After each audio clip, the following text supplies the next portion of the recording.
한국경제신문이 9시 증시 개장을 알려드립니다. 네. 9월 13일 화요일 증시가 시작이 됐습니다. 어제 큰 폭으로 빠지면서 시장의 우려를 많이 낳았던 시장이고요. 오늘까지 영업일이 거색되고 내일부터는 긴 추석 연휴에 들어가게 됩니다. 연휴가 끝나고 나서 시장에 많이 있었던 이슈들을 한 번에 안고 시장이 시작이 될 텐데 오늘이 어떻게 또 마무리되냐가 굉장히 중요할 것 같습니다. 일단 어제 뉴욕 증시가 상승세를 기록을 했었고요. 국제 유가도 소폭이지만 오르면서 마무리가 됐습니다. 달러는 약세를 기록을 했고요. 오늘 우리 증시는 상승 출발할 것으로 보입니다. 삼성전자가 2.4% 오르면서 150만 1,000원대 기록을 하고 있고요. 삼성물산이 2%대 강세, 현대차, 현대모비스, 기아차 같은 종목들 대부분 상승세로 출발을 하고 있는 상황입니다. 이 밖에 SK도 1% 이상 오르고요. 포스코 역시 1% 이상의 상승 출발을 보여주고 있는 상황입니다. 분위기 나쁘지 않습니다. 지금 시가가 나올 것으로 예상이 되는데요. 확인해 보도록 하죠. 시초가입니다. 코스피 시장부터 확인해 보죠. 1% 이상 오른 2011선, 코스닥은 1% 오른 659포인트로 오늘 장 시작하면서 2000선을 하루 만에 다시 회복하고 있습니다. 상당히 견조합니다. 코스닥 시장의 셀트리온도 1.5% 이상 상승세 보여주고 있고요. 카카오가 0.1%대 강세, 원익홀딩스도 오늘 2% 이상 상승 흐름을 보여주고 있습니다. CJEN은 메리톡스 그리고 파라다이스가 상승이고요. 그동안 움직임 좋았던 코미팜 오늘 좀 조정을 보여줍니다. 어제 3.9%대 약세 이어서 오늘도 1.4%대 하락. 반면에 SK머티리얼즈 같은 종목들 2.5%대 강세 국면입니다. 앞서서 특징주로 살펴드렸던 종목 가운데에서는 우리기술, LG생명과학이 상승세인데 LG생명과학이 사흘째 강세를 기록을 하면서 급락 이전의 수준으로 돌아가고 있습니다. 2.9%까지 오늘 상승세, 외국계 매수세가 시총 매수 상위에 올라와 있습니다. 메릴린치, 골드만삭스, 시티그룹이 올라와 있고요.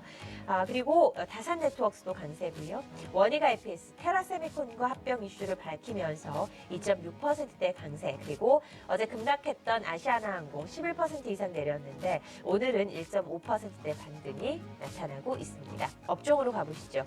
오늘 코스피 업종 가운데 가장 큰 폭으로 상승하고 있는 업종부터 살펴보겠습니다. 전기전자가 물론 가장 큰 폭으로 오르겠죠. 삼성전자의 2.7% 넘는 강세로 비롯되고 있고요. 기계업종도 오르고 있습니다. EN3, 두산엔진, 그리고 신성ENG, 동양물산과 두산인프라코어가 상승세입니다. 유통업종도 오르고 있습니다. 고려포리모, STX 상승돼 고려포리모가 7%, STX가 4.5% 오르고 있고요. 코스닥 시장에서의 가장 큰 폭의 상승은 금속업종에서 나타나고 있는데요. 삼용엠텍이 오늘 상한가, 포메탈이 23%대 급등세를 보여주고 있습니다. 정보기기 업종 가운데서는 미동앤시네마가 11% 이상의 상승됩니다. 자, 박찬윤 PB님 오늘 시장에서 어떤 종목들 눈에 띕니까? 네, 앞서 말씀드린 대로 바로 삼성전자가 네. 시장 하나의 가늠자로서 오늘 큰 역할을 하고 있는 것 같습니다. 우선 이제 150만 원 윗선으로 올라주면서 어제의 낙폭을 좀 일정 부분이나마 회복하는 모습이 나타나고 있는데요. 2000선 밑에서는 이런 저가 매수세의 유입이 꾸준히 나타나는 것 같습니다. 코스피 같은 경우에 시몬스 파워 PER 기준으로 2020선이 한 10배 수준에서 지금 거래가 되고 있기 때문에 어느 정도 저가 매수세가 분명히 나올 것으로 지금 기대가 되고 있었고요. 특히나 이제 그 삼성전자 같은 경우에 단 이틀 만에 무려 25조 원이 넘는 시총을 반환함으로써 이런 저가 매수세에 따른 이런 유입도 좀 기대해 볼 수가 있었던 상황이었죠. 오늘장 삼성전자가 그래도 힘을 내주면서 양대 지수 모두 1% 전후 강세 흐름이 나타나고 있습니다. 자, 우선 시총 상위주들 움직임 한번 살펴보도록 하겠습니다. 시총 상위주들 움직임 같은 경우에는 한국전력을 제외하고는 대다수 업종이 상승하고 있는 모습입니다. 삼성전자와 현대차, 네이버, 삼성물산이 현재 1에서 2%대 업종의 상승 흐름이 나타나고 있었고요. 그리고 이 뒤를 이어서 SK 하이닉스라든지 삼성 SDS 그리고 KTNG 같은 그룹들 시총 상위 10위권 내에서는 지금 상승하고 있는 모습이 나타나고 있습니다. 코스닥으로 넘어와서 좀 더 살펴보자면 코스닥 같은 경우에 시총 상위주 중에서는 현재 셀트리온과 카카오 현재 1% 그리고 0.몇% 정도, 0.3% 정도 강세 흐름이 나타나고 있고요. 최근에 강한 흐름을 보였었던 코미팜 일정 부분 차익 실현 움직임이 나오면서 현재 일정 부분 약세, 2% 전후 약세 흐름이 나타나고 있다는 부분, 시총 상위주들 대다수가 빨간불을 밝힌 가운데 어제 낙폭을 좀 만회하려는 움직임이 나타나고 있다는 측면을 좀 확인해 볼 수가 있을 것 같습니다. 업종별로 좀 더 살펴보죠. 오늘 상승하는 업종 같은 경우에는 삼성전자 상승과 더불어서 전기 전자 업종이 가장 강한 흐름이 나타나고 있습니다. 그 뒤를 이어서 어제 낙폭이 컸었던 건설이라든지 유통, 제조업, 기계 업종이 강한 흐름이 나타나고 있는데요. 어제하고는 좀 정반대되는 양상이 나타난 것 같습니다. 오늘 하락하는 업종 보면 뭐 전기 가스업이라든지 보험 같은 경우가 약세 흐름이 나타나고 있는데 이런 경기 방어 업종 같은 경우에 어제장 상당히 좀 강한 흐름이 나타났었죠. 오늘 여기에서 이제 빠져나가는 자금이 다시 한번 경기 민감주로 쏠리고 있다는 측면, 이런 부분을 확인해 볼 수가 있을 것 같고요. 좀 전일과 반대되는 양상이 나타난다고 좀 느껴지는 게 어제 같은 경우에는 같은 삼성그룹주라고 하더라도 금융주, 즉 삼성생명이라든지 삼성화재 같은 경우에는 강한 흐름이 나타났었는데 오늘장은 좀 약세 흐름을 보이면서 오히려 어제 좀 많이 빠졌던 삼성전자와 삼성물산, 삼성 SDS, 삼성 SDI 같은 이런 삼성그룹주 중심의 IT주가 상대적으로 강한 흐름이 나타나고 있습니다. 자, 이런 부분이 좀 시장의 특징이라고 확인해 볼 수가 있을 것 같고요. 자, 이와 함께 오늘 특징주들 몇몇 좀 살펴보자면 지진 관련해서 이런 지진 관련 수혜주라고 손꼽히는 몇몇 종목들이 강한 흐름이 나타나고 있습니다. 대표적으로 뭐 그 지진에 견딜 수 있는 구조재를 생산하고 있는 삼역 엠텍 같은 경우가 지금 대표적이라고 들 수가 있을 것 같은데요. 현재 26%대 강세 흐름이 나타나면서 상당히 강한 흐름이 견조하게 나타나고 있고요. 그 뒤를 이어서 뭐 고려포리머, 대주산업, 뭐 태양건설, 우선주, 광림 같은 그룹들 이런 개별주 위주 강한 흐름이 나타나고 있는데 뭐 그 시장에서는 이런 그 지진 피해 관련해서 수혜주를 좀 두 가지로 나누고 있습니다. 즉 원전 관련 기술을 갖고 있는 기업들, 뭐 예를 들어서 뭐 한전 KPS 같은 그룹 기업 같은 경우가 대표적이라고 들 수가 있겠죠. 뭐 이런 기업이라든지 그리고 지진 피해 관련해서 뭐 내구재를 생산하고 있는 기업으로서 뭐 삼형 엠텍이라든지 뭐 유니슨 같은 경우도 유니슨 자회사인 하이테크를 통해서 그 지진 관련해서 내진 설계 기술을 좀 보유하고 있다는 얘기가 들리면서 오늘장 강한 흐름이 나타나고 있습니다. 현재 유니슨 같은 경우에도 20% 넘어가는 강세 흐름이 나타나면서 이런 지진 설계 관련해서 이런 그 지진 그 수혜주로서 손꼽히면서 강한 흐름이 나타나고 있는데 이게 과연 얼마나 지속이 될지, 즉 이제 오늘 지나고 나면 추석 연휴가 들어가게 되는데요. 추석 연휴 지나고 나서도 이런 지진 관련 그 수혜주들이 강한 흐름을 보일지는 사실 개인적으로 의구심을 가지고 있습니다. 그래서 단기 트레이딩 관점에서는 좀 접근 가능할지 몰라도 네. 이게 수혜주로서 손꼽히기에는 어느 정도 좀 개인적으로는 좀 어려움이 따르는 것 아닌가 이렇게 바라보고 싶고요. 오늘장 간단하게 이렇게 말씀을 드리도록 하겠습니다. 내진 설계 관련 주제 삼형엠텍, 제가 앞서 상한가라고 설명도 드렸었고요. 관련주가 분류가 되고 있습니다. 김경원 PB께서는 오늘장 어떤 종목주 눈에 띄시나요? 네, 오늘 전반적으로 이제 어제 급락에 따른 기술적 반등 정도의 의미가 좀 나오는 것 같고 삼성전자가 한 2.9% 정도 상승이 나오고 있기 때문에 주력적으로 지수를 조금 끌어올리는 부분들이 좀 나오고 있다. 좀 이렇게 보시면 될 것 같고 한국전력을 잠깐 체크를 좀 해드리도록 하겠습니다. 지금 그 한국전력이 2% 정도 조정을 좀 받고 있는데 어제 사실 모두가 깜짝 놀라셨을 겁니다. 지진 때문에 사실 영향을 조금 이제 느끼신 분들이 굉장히 좀 많았었는데 특히나 한국전력이 이제 경주 쪽에 월성 그 원자력 발전소가 지금 가동이 좀 일부 중단된 상태라고 발표가 지금 나온 상황입니다.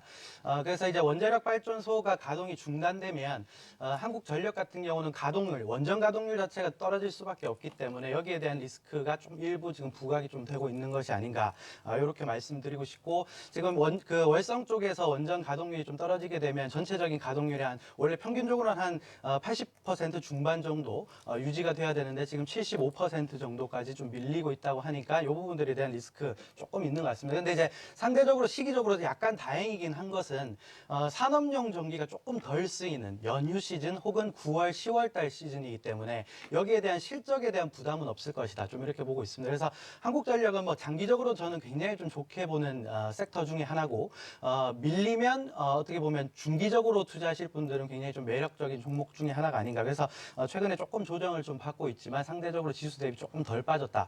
좀 이렇게 보시면 될 것 같고 오늘 코스닥 쪽에서 상승이 좀 나오는 부분들이 아까도 이제 특징주 쪽에서 말씀을 좀 드렸었지만 원익 IPS가 지금 3% 중반권역대 상승을 좀 나오고 있고 SK 머터리얼즈 같은 경우도 코스닥 시총 상위주 내에서는 2%, 2.8% 정도 강세를 좀 보여주면서 지수 대비 상대적으로 좀 강한 모습들을 좀 보여주고 있는데 사실 뭐 여러 가지 삼성 쪽에 들어가는 벤더 업체들 그러니까 삼성이 배터리 이슈가 있으면서 삼성전자 쪽에 들어가는 뭐 소재 쪽이나 부품 쪽 그리고 장비 쪽이 전반적으로 영향을 같이 받았습니다. 근데 실질적으로 배터리 이슈 같은 경우는 부품 쪽 SDI 이슈이기 때문에 다른 뭐 반도체 캐펙스 투자에 대한 변화에 어떻게 보면 영향을 미치는 변수는 전혀 아니기 때문에 사실 소재단이나 장비단으로는 조정 받을 때마다 공략을 좀 해나가는 특히나 SK 머터리얼즈 같은 NF3를 향후에 올리디 그 캐파 증설에 소재가 들어가고 그리고 낸드 쪽에서 소재가 들어가고 그리고 원익 IPS 같은 경우는 지금 삼성이 18라인을 지금 증설을 하고 있지 않습니까? 평택 쪽 지금 투자가 시작이 됐기 때문에 이 투자가 진행되면 원익 IPS 같은 경우는 굉장히 큰 수혜를 좀 받을 수가 있습니다. 그렇기 때문에 원익 IPS도 괜찮고 원익 홀딩스도 머터리얼즈와 IPS의 지분을 같이 보유하고 있기 때문에 중기적으로는 원익 홀딩스도 굉장히 좀 양호한 업체다. 이렇게 좀 말씀을 좀 드리고 싶습니다. 그래서 이런 업체들 같이 주목을 한번 해보시면 좋을 것 같습니다. 네, 오늘 시장 특징주들 한번 확인을 해봤습니다. 이번에는 수급을 확인해 보도록 하죠.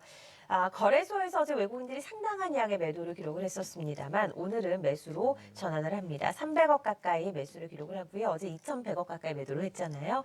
다시금 매수가 유입되고 있고 기관이 390억 매도, 코스닥에서는 외국인과 기관의 동반 매도가 출하되고 있는 상황입니다.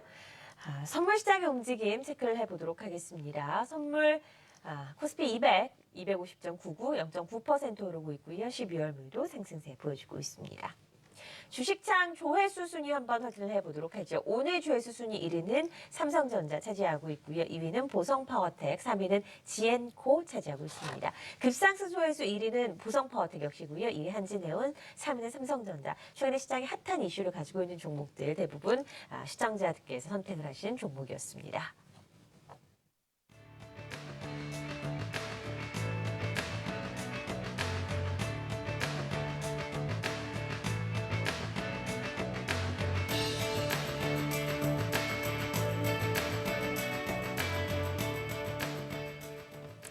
어제 연준 위원회 금리 인상 완화 발언으로 인해서 뉴욕 증시가 상승을 했고 달러는 약세를 기록했습니다. 오늘 우리 시장에 어떤 움직임을 나타내고 있는지 외환시장 흐름 점검하고 가죠. 현대선물 정성윤 연구원 전화 연결돼 있습니다. 안녕하세요. 네, 안녕하세요. 네, 현재 외환시장 움직임 어떻습니까? 예, 지금 현재 달러원 환율은 전일 대비 6원 정도 하락한 1107.5원 부근에서 등락하고 있습니다. 연준의 항시 투표권을 갖고 있는 브레이너드 연준 이사가 선제적 긴축의 근거가 강하지 않다며 비둘기적 입장을 피력함에 따라 달러가 약세를 보인 영향을 받았습니다. 최근 상대적으로 비중이 적었던 비둘기적 발언이 등장한 가운데 최근 단기급 등에 대한 숨고르기가 나타나고 있는 모습입니다. 연휴를 앞두고 수출 내고 등 대기 매물 등이 추가 유입될지 여부가 장중 저점을 결정하는 주요 변수로 여겨지는 상황입니다. 다만 연휴간 미국의 소비자 물가와 생산자 물가, 산업 생산과 소매 판매 등 미국의 인플레이션과 실물 경제 관련하여 가장 중요하다고 할 수 있는 지표들이 발표될 예정이며 그 결과에 따라서 9월 FOMC 관련 컨센서스가 사실상 형성될 가능성이 있습니다. 이러한 오버나잇 리스크에 대한 경계감이 1,100원대에서의 지지를 확인시키고 이후 1,110원 선 회복 시도를 재개시킬 가능성도 여전히 열어두어야겠습니다. 이와 관련하여 장중 발표될 중국의 3대 거시 지표들의 결과가 리스크 온오프 차원에 의한 금융시장 변동성을 키울 수 있는 만큼 예의주시가 필요해 보입니다. 네, 외환시장 움직임 확인해봤습니다. 정성윤 현대선물연구원이었습니다. 고맙습니다. 감사합니다. 네, 이제 본격적으로 우리 시장의 이슈들 주제로 토크를 진행해 보도록 하겠습니다. 어떤 주제가 있는지 화면으로 만나보도록 하죠. 자, 첫 번째 주제입니다. 현금화인가 저가 매수인가 연휴 이후의 투자 전략에 대해서 살펴보도록 하겠습니다. 김경원 PD님, 많은 분들이 지금까지 우리 코스피 시장을 역사적으로 살피고 보면 추석 이전에 많이 팔아요. 네. 현금화 시키는 분들이 많습니다. 그래서 9월 초는 항상 시장이 많이 흔들리는 움직임이었는데 추석 이후에 지금 시장 상황이 좋지 않으니까 현금 비중을 늘리는 것이 맞다라고 생각을 하시는지 궁금합니다. 네. 저는 기본적으로 지금 그 주식 비중을 측면에서 보면 한 주식 비중 한 80%는 충분히 담아놔도 무난한 증시다. 좀 이렇게 보고 있습니다. 왜냐하면 우선은 가장 최근에 질문을 많이 받는 것이 수급적인 부분입니다. 특히나 이제 코스닥의 연기금의 매도 포함해서 이제 기관 쪽에서의 매도가 지속되고 있기 때문에 이 부분들이 언제쯤 풀릴 것인가에 대한 부분들을 굉장히 좀 질문을 받는데 사실 연기금이 얼마나 많이 팔지를 정확히 예측을 할 수는 없습니다. 왜냐하면 운용하는 운용 담당자의 의견이 주관적인 의견이 굉장히 좀 많이 어떻게 보면 반영이 되는 수급적인 부분들이기 때문에 그 부분들이 있는데 2015년 1월 달부터 코스닥 증시가 굉장히 좀 추세적인 급등이 추세적인 상승이 좀 나왔습니다. 그 부분들이 들어왔던 자금들을 총 판단을 해보면 연기금 쪽 사이드만 보면 한 8천억 정도의 순매수가 2015년 1월부터 증시가 고점을 찍었었던 2015년 8월 달까지 대략 8천억 정도의 연기금 순매수가 좀 나왔다. 좀 이렇게 보시면 되고, 그러면 지금까지 그 지수를 올렸던 자금들이 얼마나 많이 빠져나갔나를 체크를 해보면 현재까지 마이너스 한 6천억 정도 계속적으로 매도를 하고 있습니다. 그러니까 2015년 8월 달 고점 찍고 지금 증시가 빠질 때까지 대략 한 6천억 정도의 연기금의 지속적인 매도가 나왔다. 그러면 2015년 1월 달 초기에 들어왔던 자금들을 총 8천억 규모로 환산을 했을 때 현재까지 남아있는 잔액을 탈탈 털어서 매도를 한다고 가정했을 때 대략 한 2천억 정도의 매도 규모는 좀 더 남았다라는 이론적인 계산은 충분히 가능할 것 같습니다. 저도 이 지표를 기준으로 증시를 좀 판단하고 있는 입장이기 때문에, 그러면 일반적으로 연기금이 계속적으로 좀 매도를 최근에도 계속 하고 있는데 일간 한 100억 정도는 팔고 있는 것 같습니다. 100억 정도 판다고 보면 보수적으로 100억에서 200억 정도 판다고 보면 저는 한 10거래일에서 20거래일 정도는 남았다. 이렇게 좀 판단을 하고 있고, 그렇게 본다면 추석 이후 혹은 FOMC 회의 이후 넘어가는 10월 달 초에서 중반 정도의 시즌을 돌입해야 코스닥의 수급적인 완화가 부담이 될 수 있을 것이고, 그런 부분들이 좀 나올 수가 있기 때문에 지금 어떻게 보면 20일 정도의 간격을 두고 계속적으로 현금에서 주식으로 이동하는 어떻게 보면 자산 배분을 조금씩 해나간다면 향후에 저가 매수에 대한 비중을 조금씩 확대해 나갈 수 있는 시즌이 아닐까, 좀 이렇게 판단을 좀 하고 있습니다. 네, 박창현 PB의 의견도 비슷한 의견인가요? 네, 큰 궁금하네요. 그림에서는 상당히 비슷합니다. 네. 우선 이제 최근에 추세 하락 기조가 나타나고 있는 코스닥 같은 경우에 일정 부분의 현금화는 분명히 필요합니다. 하지만 대다수 투자자분들이 많이 가지고 있는 제약, 바이오, 화장품 이런 콘텐츠 비중이 쏠려 있는 이런 포트폴리오 같은 경우에는 사실 현금화하기가 쉽지가 않은 상황이죠. 이제나 저제나 오늘이 될까 내일이 될까 반등을 기다리고 있는 이런 상황인데요. 사실 단기간으로는 쉽지가 않을 것 같습니다. 앞서 수급적인 측면 잘 체크를 해주셨지만 추석 이후가 또 관건이 될 것 같아요. 사실 FOMC 이전까지만 하더라도 이런 경계 심리에 좀 어느 정도 변동성이 좀 작은 이런 개거림 장세가 될 것으로 개인적으로 생각을 했었지만 최근에 이제 변동성이 큰 폭으로 확대가 되면서 이런 외인들의 수급적인 이런 변화 움직임까지도 같이 더해지고 있거든요. 사실 이런 기관들이 팔 때 받아줬던 것이 외인들이었는데 외인들의 수급상 동향도 큰 폭으로 지금 움직이고 있는 이런 부분이 나타나고 있기 때문에 사실 이제 그 추석 이후에 나타나는 장에서 그 외인과 기관들의 수급의 변화 움직임이 사실 시장의 중요한 방향타가 될 것 같습니다. 하지만 그 코스닥 전체적으로 보았었을 때 현재로서는 사실 현금화 시키기가 쉽지 않은 그런 상황이고요. 좀 현재로서는 좀 참고 넘어가야 된다. 좀 이렇게 생각을 하고 있습니다. 어느 정도 포트폴리오 리밸런싱은 필요해요. 그렇지만 지금 현재로서는 아닐 것 같고 일정 부분은 반등이 나온 이유, 지금 현재 시장에서는 뭐 10월 달까지 어느 정도 기관들의 매물 추이가 꾸준히 나올 것이다. 이게 연말까지 지속이 될 것이다. 이런 얘기가 나오고는 있지만 글쎄요. 개인적으로는 좀 더 이제 지금 현 시점에서는 뭐 이런 거에 휘둘리기보다는 중심을 잘 잡고 내 포트폴리오 잘 점검을 하시면서 버텨야 될 것 같고요. 일정 부분 현금화는 필요하지만 현 시점은 아니다. 좀 개인적으로 이렇게 바라보고 싶습니다. 알겠습니다. 자, 다음 주제에 넘어가 보도록 하겠습니다. 두 번째 주제는 무엇인지 화면으로 만나보도록 하겠습니다. 미국의 긴축, 눈치 보기 장세가 이어지고 있는 상황에서 시장에서 조금 안전판 역할을 할 수 있는 은행과 보험주가 투자 대안이 될 수 있을지 확인해 보도록 하겠습니다. 미국 긴축, 특히 금리와 우리 은행, 보험, 금융주들은 뗄래야 수 없는 부분이 있습니다. 박찬욱 네. PB님 어떻게 봐야 됩니까? 네, 사실 이게 대체 투자죠. 어느 정도 틈새 전략이 될 수도 있을 것 같아요.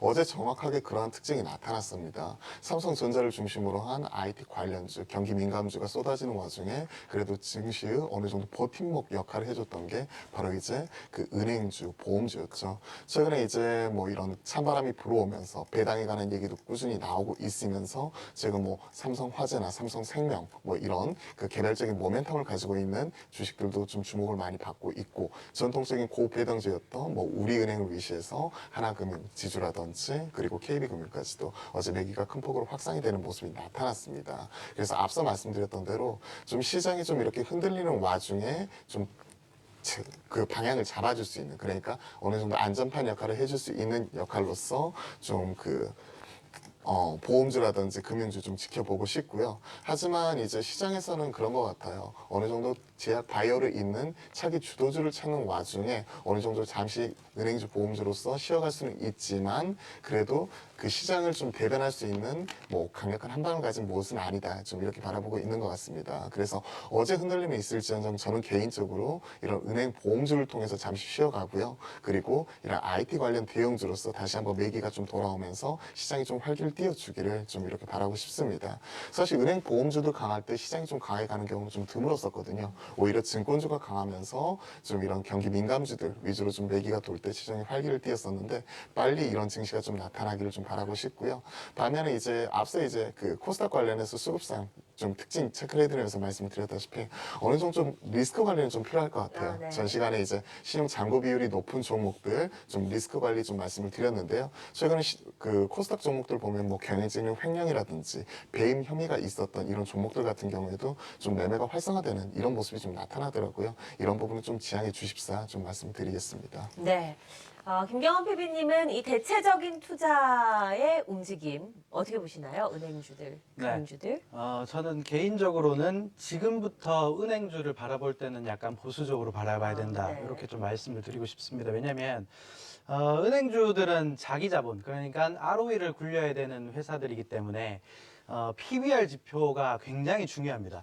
역사적인 PBR 지표에 어떻게 보면 상단과 하단을 정확하게 동행해서 움직였던 경험이 있기 때문에 그런 부분들이 굉장히 좀 중요한데 KB금융을 한번 보시면 저점이 28,000원에서 최근에 이제 38,000원 정도까지 상승이 나왔는데 예전에 정말 그 은행주들이 쌌었을 때는 0.3배, PBR 기준으로 0.3배에서 4배 정도까지 내려왔었는데 최근에 뭐 하나금융지주도 그렇고 거의 다 0.4에서 0.5배까지 지금 올라온 상황입니다. 그러게 보면 정말 시장이 양호한 시장이라면 예전에 고점이 한 0.7배 정도까지는 찍고 내려왔었던 경험이 있는데 예전에 0.3배, 4배 했었을 때 대비해서는 지금 가격 매력이 굉장히 많이 희석이 되었다. 이렇게 말씀을 좀 드리고 싶고 특히나 이제 원래는 은행주들이 어떻게 보면 강세가 되면 금리 인상이 빨라질 것이라는 우려, 그 우려감, 그리고 이제 순이자 마진, 그러니까 림이라고 하는 지표인데 순이자 마진은 사실 예대 마진을 흐름을 좀 보여줄 수 있는 지표인데 금리가 올라가게 되면 예대 마진이 올라가기 때문에 그것에 대한 기대감은 어느 정도 은행주한테 거의 다 반영이 되었다. 이렇게 좀 판단을 하고 있습니다. 그래서 뭐 지금 가지고 계신 분들은 한 0.6배 정도까지는 충분히 업사이드를 바라보고 조금 더 끌고 갈 수 있지만 지금 신규로 진입하는 어떻게 보면 투자자분들께서는 절대적으로 약간 좀 보수적으로 좀 봐야 되는 섹터가 아닌가 좀 이렇게 말씀을 좀 드리고 싶습니다. 네, 알겠습니다. 주제에 대한 이야기는 이것으로 좀 나눠보고요. 시장에 대한 움직임을 좀 체크를 해보도록 하겠습니다. 삼성전자가 4% 이상 반등을 하고 있습니다. 삼성전자에 대해서 보수적인 의견을 내놓는 분들도 있고 사실 이게 일시적인 이슈일 수도 있다라는 의견이 있습니다. 박찬욱 PB님의 의견은 어떤가요? 삼성전자만 놓고 한번 보도록 하죠. 삼성전자만 놓고 본다면 사실 상당히 좀 어렵습니다. 네. 단기적으로는 좀 어려울 것 같아요. 왜냐하면 이제 갤럭시 노트 7이 다시 한번 출시한다 손 치더라도 이게 과연 그 전만큼의 인기를 끌 수 있을지 여부 이런 부분이 좀 방향타가 될 것 같습니다. 사실 이제 그 전체 실적에서 차지하는 그 IM 사업부 비중이 한 절반 정도 지금 올라오고 있고 최근에 이제 그 실적 관련해서 그 컨센서스가 8조 원대 중반까지도 그 올라와 있었던 상황에서 이런 그 갤럭시 노트 7 이제 이슈 이후로 최근에 이제 어닝 컨센서스가 꾸준히 떨어지고 있거든요. 네. 그래서 이런 부분이 단기적인 실적 악화로 이어질 수 있고 중장기적으로 보더라도 최근에 이런 브랜드 가치 하락 그리고 갤럭시 노트 7뿐만이 아니라 S7까지도 지금 노이즈가 나오고 있는 상황에서 이런 이번 7 시리즈 같은 경우에는 그 최악의 어느 정도 좀 힘든 시기를 좀 삼성전자 입장에서는 보내지 않을까 좀 이렇게 바라보고 싶고요. 이거를 이제 해결하기 위해서 삼성전자가 꺼내든 카드가 삼성 디스플레이 쪽에서 OLED 카드라든지 그리고 낸드 쪽에서 최근에 증설 관련해서 이런 쪽으로 어느 정도 메이크업은 가능할지 몰라도 한 절반 이상을 차지하고 있는 IM 사업부가 흔들리게 된다면 삼성전자도 단기적으로 좀 어려움이 따를 수밖에 없다는 게 좀 개인적인 판단이고요. 하지만 단기적으로 이제 이런 부분이 좀 선반영이 되면서 주가가 큰 폭으로 흔들렸기 때문에 이거를 이제 회복하기 위해서 어느 정도 삼성전자가 반등이 나와줄 수 있을지 이게 하나 오늘의 키포인트가 될 것 같고 이게 시장 전체의 그 흐름을 좀 체크하는 데 있어서도 좀 가늠자가 될 수 있다. 좀 이렇게 말씀드리도록 하겠습니다. 네, 제약바이오주가 이런 틈을 타서 좀 상승세를 기록하고 있습니다. 우리 앞서 특징주를 살펴봤던 종목들도 네. 그렇고요. 시장 흐름과는 관계없이 견조하게 최근 들어서 시장이 흔들릴 때 올라오는 제약바이오주들 어떻게 봐야 되나요? 네, 제약바이오주들에 대한 걱정이 사실 굉장히 좀 많으신 것 같습니다. 네. 특히나 2015년 8월 달에 고점 찍고 내려왔을 때 가장 큰 폭으로 가장 크게 올랐었던 종목이었기 섹터들이기도 했고 가장 많이 빠졌던 섹터들이기도 하기 때문에 가장 큰 어떻게 보면 우려사항이 좀 있는 부분들인데 냉정하게 말씀드리면 제약바이오는 여기서부터 더 이상 밀리지는 않는데 상승에 대한 동력도 굉장히 저는 부족하다라고 좀 보고 있습니다. 그러니까 제약바이오주들을 어떻게 바라봐야 되냐면 지금 사실 실적이 서프라이즈 나와도 종목은 그렇게 가지 못합니다. 네. 근데 실적이 없죠. 그러니까 어떻게 보면 극단적으로 얘기하면 적자 기업들이 수두락하는 근데 이제 적자라고 투자를 하지 않으면 또 안 되는 기업들입니다. 왜냐하면 신약이 정말 한미약품처럼 어떻게 보면 기술 수출 라이센스 아웃을 성공을 해서 간다면 또 굉장한 실적을 쌓아줄 수 있는 그러니까 성장주에서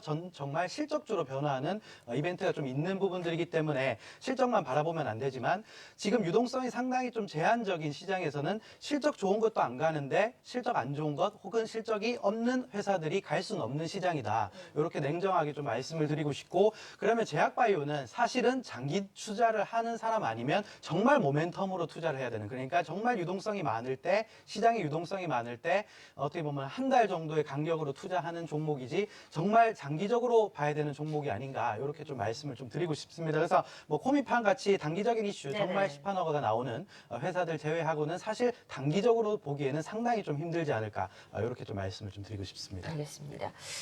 박재현 PB님, 아시아나항공 있잖아요. 네네. 어제 대규모 유증 발표한 이후로 주가가 흘러내렸습니다. 네, 11% 이상 약세를 기록을 했고 오늘 같은 경우에는 뭐 소폭이지만 강보합 수준에서 위치를 하고 있습니다. 7, 8월에 올랐던 거 지금 다 다시 네, 도로묵이 맞군요. 됐어요. 네네. 아시아나항공의 유증 사건에 대해서는 어떻게 보십니까? 사실 대한항공을 보면서 아시아나항공도 어느 정도 자본 조달을 이런 필요성을 좀 네. 느꼈었겠죠. 그러면서 주가가 일정 부분 올라와 있었을 때 미래를 위해서 준비하는 이런 부분 좀 긍정적으로 바라보고 싶습니다. 최근에 이제 자산 유동화를 통해서 부채 비율을 꾸준히 낮춰가는 모습이 나타나 있는 상황에서 이번 유증을 통해서 어느 정도나 이제 시장의 신뢰성을 회복할 수 있을지 이런 부분이 좀 아시아나항공을 바라보는 포인트가 될 것 같고요. 아시아나항공 같은 경우는 이번에 주주 배정 유증을 통해서 자본을 조달하게 됩니다. 대주주가 대략 한 30% 지분을 가지고 있기 때문에 대략 시장에서는 한 1,600억 정도 이런 부분이 맥시멈으로 이제 그 유증 자금이 이렇게 조달이 되면서 주가가 희석 요인으로서 작용이 될 것으로 바라보고 있고 다만 이게 주주 배정 유증이기 때문에 만약에 실권이 되게 된다면 대략 한 600억 정도 전후에서 일정 부분 유증이 마무리가 되지 않을까 이런 시각도 좀 있는 것 같습니다. 그래서 개인적으로 바라보기에는 이번 그 유상 증자는 좀 긍정적으로 바라보고 싶습니다.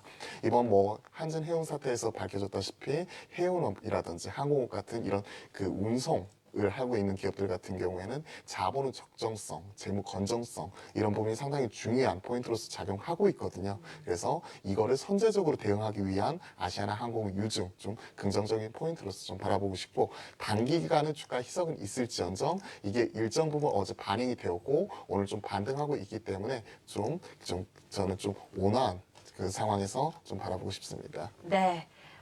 여러 가지 섹터와 관련된 이슈들, 종목에 관련된 이슈들까지 확인을 해봤습니다. 9시 29분 지나가고 있습니다. 이 시각 특징주 정리해드리도록 하겠습니다. 오픈 스튜디오 최민지 캐스터입니다.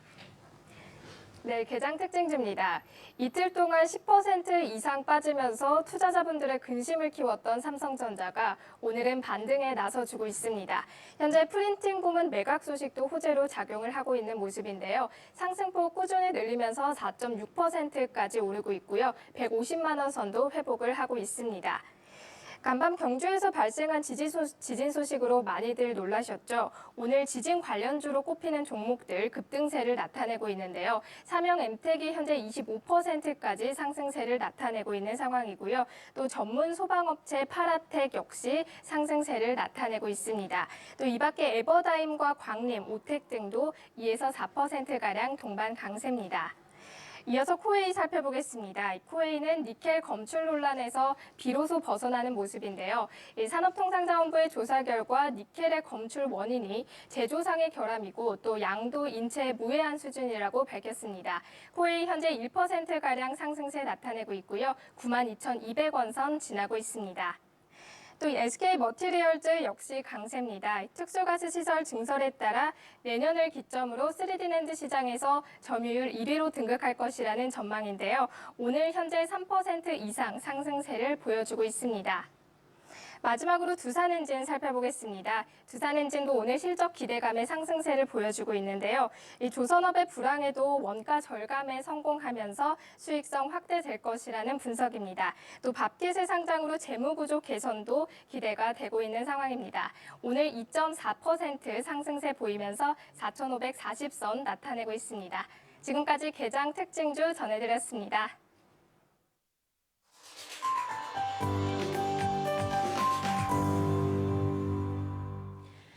네, 전문가들의 관심 종목도 확인을 해보도록 하죠. 먼저 김병헌 PB의 종목 확인해 보도록 하겠습니다. 한솔케미칼이네요. 네, 오늘은 한솔케미칼 관심주로 좀 추천을 좀 해드리도록 하겠습니다. 네. 우선은 이 회사를 간단하게 좀 소개를 좀 해드리면 반도체 공정에 들어가는 이 세정 공정이라고 하는데 이제 클리닝 하는 거죠. 클리닝 하는 공정에 들어가는 소재, 그러니까 과산화수소 H2O2라고 하는데 과산화수소를 좀 생산을 하고, 두 번째는 삼성전자의 TV 라인업을 보면 삼성전자는 이제 OLED TV보다는 퀀텀닷 TV라고 하는 퀀텀닷 물질을 어떻게 보면 활용해서 컬러 필터를 끼워서 TV를 출시하는 그 TV인데 그 TV에 들어가는 퀀텀닷 물질을 생산을 하는 업체입니다. 근데 이 회사의 성장성을 왜 좋게 보냐라는 부분들을 정리를 좀 해드리면 뭐 지난주에도 말씀드렸지만 3D 낸드에 대한 캐펙스 투자가 굉장히 글로벌리하게 활발하게 이루어지고 있습니다. 특히나 이제 삼성전자도 뭐 18라인 평택 공장을 이제 증설을 하는 이유도 3D 낸드를 좀 더 생산을 많이 하기 위해서 하는 부분들인데, 2D와 3D를 비교를 해봤을 때 과산화수소의 사용량을 비교를 해보면 2D, 그러니까 38단 2D 낸드 혹은 이제 뭐 48단, 64단 이렇게 이제 3D 낸드로 이제 전환이 될 때 2D에서는 과산화수소가 한 1 정도가 쓰였다고 했을 때 네. 3D 낸드로 넘어가게 되면 과산화수소가 많게는 2배 이상 쓰입니다. 그렇기 때문에 향후에 평택 공장이 라인이 증설이 되고 이쪽에서 실질적으로 반도체 3D 낸드 제품을 생산을 하게 됐을 때 소재 물량들은 굉장히 많이 급증을 할 수 있는 모양새가 나온다.